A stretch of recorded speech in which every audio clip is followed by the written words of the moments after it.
നമസ്കാരം. മലയാളി വാർത്തയിലേക്ക് സ്വാഗതം. ബ്രിട്ടീഷ് സന്ദർശനത്തിനെത്തിയ ഇന്ത്യൻ പ്രധാനമന്ത്രിക്ക് ബ്രിട്ടനിൽ ഒരുക്കിയത് രാജകീയ സ്വീകരണമാണ്. ഇന്ത്യയും ബ്രിട്ടനുമായി ഏറെക്കാലമായി ചർച്ച ചെയ്തു വരുന്ന സ്വതന്ത്ര വ്യാപാര കരാർ ഒപ്പുവെക്കുന്നതിനായാണ് ഇന്ത്യൻ പ്രധാനമന്ത്രി ബ്രിട്ടനിലെത്തിയിരിക്കുന്നത്. ഇന്ത്യൻ ക്യാബിനറ്റ് ഇതിനോടകം തന്നെ ഈ കരാറിന് അനുമതി നൽകിയിട്ടുണ്ട്.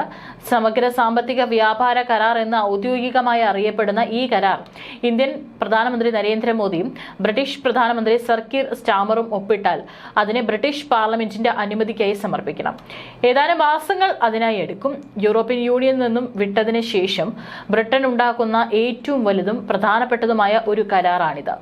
ദീർഘകാല അടിസ്ഥാനത്തിൽ ഈ കരാർ ഓരോ വർഷവും 4.8 ബില്യൺ പൗണ്ട് ബ്രിട്ടീഷ് സമ്പദ് വ്യവസ്ഥയിൽ കൂട്ടിച്ചേർക്കും എന്നാണ് സർക്കാർ പറയുന്നത്. വേതനങ്ങളിൽ 2.2 ബില്യൺ പൗണ്ടും പ്രതിവർഷം അധികമായി ചേർക്കപ്പെടും.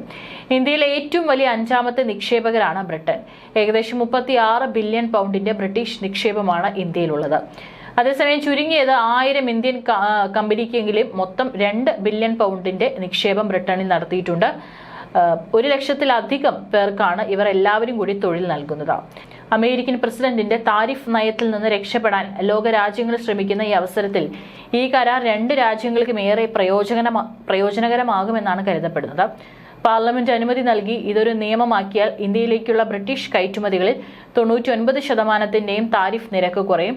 Whisky, car, cosmetic, salmon, lamp, medical ഉപകരണങ്ങൾ, ഇലക്ട്രിക്കൽ മെഷീനറി, ശീതളപാനീയങ്ങൾ, ചോക്ലേറ്റ്, ബിസ്ക്കറ്റ് എന്നിവയുടെ എല്ലാം താരിഫ് കുറയ്ക്കുന്നതോടെ ഇവ ഇന്ത്യയിൽ കുറഞ്ഞ വിലയ്ക്ക് ലഭ്യമാകും.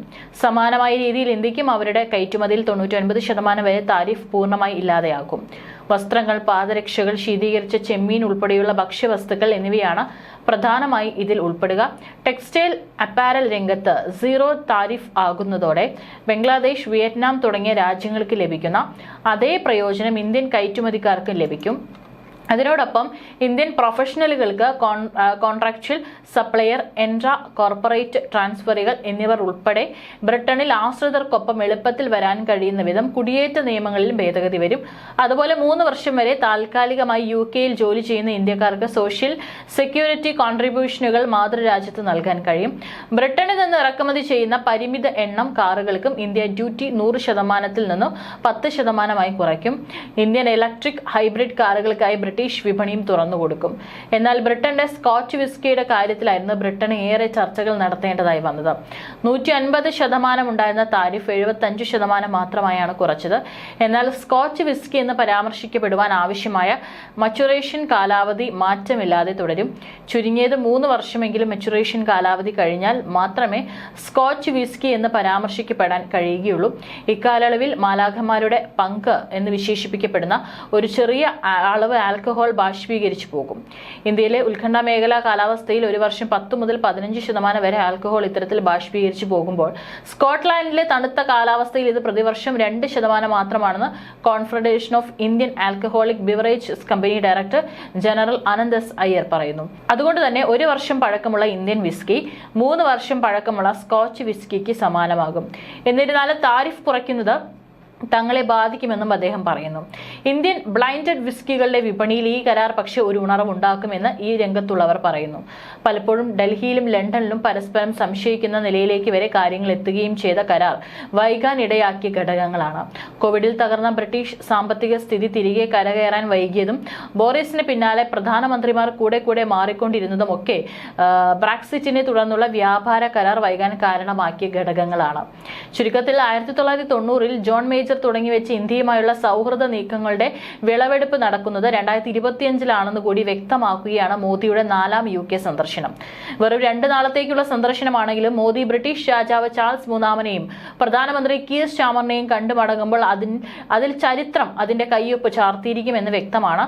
നീണ്ട 35 വർഷങ്ങളുടെ കാത്തിരിപ്പ് കൂടിയാണ് ഈ സന്ദർശന വേളയിൽ ഒരു സ്വപ്നം പോലെ ഇരു രാജ്യങ്ങൾക്കുമിടയിൽ യാഥാർത്ഥ്യമാകുന്നത്.